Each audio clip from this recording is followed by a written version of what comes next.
Cet atelier sur la résolution de problèmes offre des outils pour aider l'élève à développer une identité mathématique positive et à choisir les bonnes stratégies de résolution de problèmes.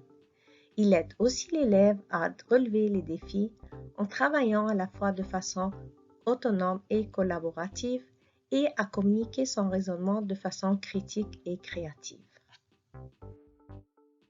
Voici un exemple de problème ouvert. Il est important de commencer par questionner l'élève, lui poser des questions plus ciblées qui font appel aux habiletés de la pensée, comme « Qu'est-ce que tu as compris ?» ou « De quoi parle le problème ?» Il faut toujours s'assurer que l'élève comprenne le vocabulaire et lui demander de souligner les mots-clés. On peut aussi morceler les étapes et partir du raisonnement de l'élève. On le laisse réfléchir et essayer plusieurs stratégies pour arriver à la bonne. Il faut toujours lui permettre l'échange avec ses pairs et apprendre les uns des autres. Voici un exemple de résolution de problème pour aider l'élève à démontrer son raisonnement et sa démarche mathématique. Il est très important de lui apprendre comment vérifier par lui-même l'exactitude de ses calculs. J'aimerais ajouter que vous pouvez toujours utiliser les tâches parallèles avec des nombres différents pour permettre aux élèves de travailler avec le même problème à des niveaux différents. Voici un autre exemple de résolution de problème. Et comme on l'a bien mentionné, il faut toujours commencer par le questionnement afin d'activer les connaissances antérieures des élèves en mathématiques et aussi de faire les liens entre les concepts mathématiques et les situations à l'extérieur de la salle de classe. Par exemple, on peut lui demander s'il a déjà vu des poules ou des lapins ou s'il a déjà visité une ferme.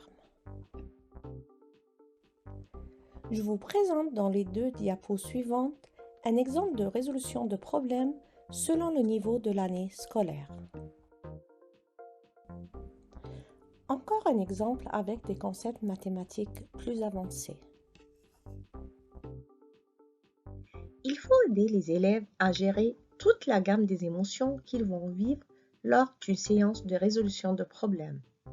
Il faut garder à l'esprit qu'ils vivent dans l'inconfort une bonne partie de la journée car nous leur présentons plusieurs éléments nouveaux en mathématiques ainsi qu'en français.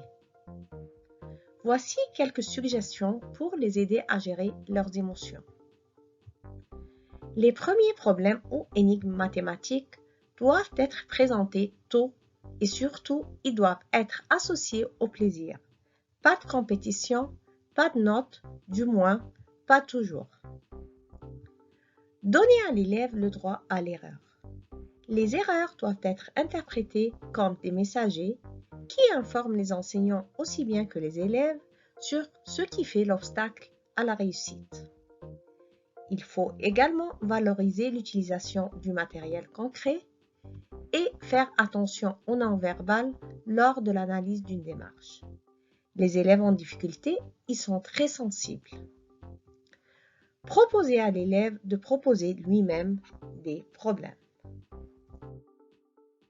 Parfois, il peut s'agir de redémarrer l'élève car on sent qu'il s'est désengagé. Peut-être qu'il faut simplement accueillir son émotion. Est-il découragé? A-t-il besoin de soutien? L'élève vit trop d'émotions, ce qui l'amène parfois à être impulsif. À cet effet, on pourrait avoir recours à des formules passe-partout comme « Comment peux-tu être certain de ?»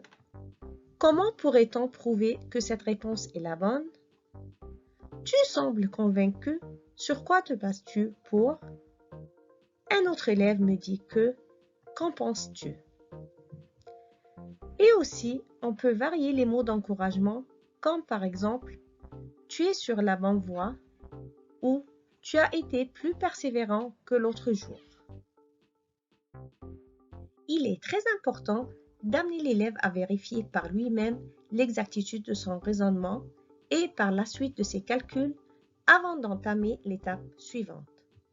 Il est donc recommandé de valoriser l'auto-évaluation, non seulement de la réponse, mais de l'attitude et de la démarche. il ne faut pas oublier que les critères peuvent varier d'un élève à un autre.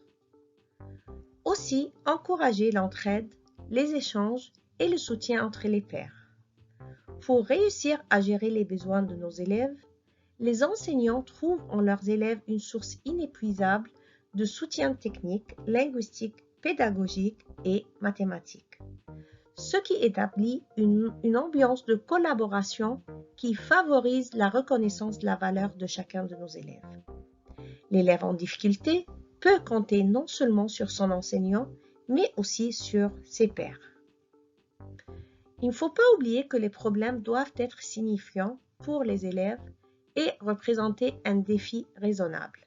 C'est-à-dire, le problème doit être approprié au niveau d'âge ciblé, donc les élèves peuvent trouver une solution. Il est donc très important pour un nouveau concept que vous commenciez par créer vos résultats d'apprentissage et vos critères de réussite. Vos critères vont déterminer l'habileté ou le concept que vous êtes en train de travailler à l'intérieur du processus. Vous pouvez toujours décider comment relier l'évaluation des HAHT en même temps. Donc, il est important de faire le lien explicite entre la tâche académique, le HAHT travaillé et le critère de réussite lié à cette habileté. L'enseignant devrait noter les difficultés éprouvées par les élèves pour les traiter ultérieurement. Il est très important que vous notiez vos observations qui vous serviront plus tard à faire les suivis et à mieux gérer vos interventions auprès de vos élèves. Vous pouvez formuler vos rétroactions à l'oral ou à l'écrit, en groupe classe ou même de façon individuelle. Tout dépend de la situation. Résoudre des problèmes devant les élèves à haute voix pour faire de la modélisation du raisonnement et du questionnement. La modélisation mathématique permet d'établir des liens authentiques avec la vie quotidienne. On commence par des problèmes de la vie quotidienne, souvent mal définis, qui peuvent avoir plusieurs solutions différentes, toutes correctes. La modélisation mathématique suppose que la personne qui modélise une situation ait recours à la pensée critique et créative, fasse des choix et des suppositions et prenne des décisions. Finalement, sortir de sa zone de confort afin de rester proche de ce que vivent les élèves lorsqu'ils résolvent certains problèmes. Passons maintenant au lien entre la résolution de problèmes et l'anxiété. La résolution de problèmes est une des activités les plus complexes que l'élève peut vivre en mathématiques. Il faut beaucoup de sérénité pour s'engager dans un problème et beaucoup de créativité pour le résoudre. Malheureusement, l'anxiété affecte rapidement l'une et l'autre. C'est à ce moment-là qu'il est pertinent de réconcilier les élèves avec la résolution de problèmes en faisant des liens avec ce qu'ils font déjà dans leur quotidien. Que font ces élèves? Font-ils du sport? Comment résolvent-ils les problèmes de la vie courante? Ont-ils déjà fait un virement bancaire? Ce recadrage de la compétence à résoudre des problèmes dans un contexte plus large diminue l'anxiété. L'élève l'a déjà fait. Il a déjà résolu un problème. De ses expériences antérieures, il peut dégager ses forces, ses zones de confort et de plaisir et prendre conscience de la satisfaction qui accompagne la résolution d'un problème.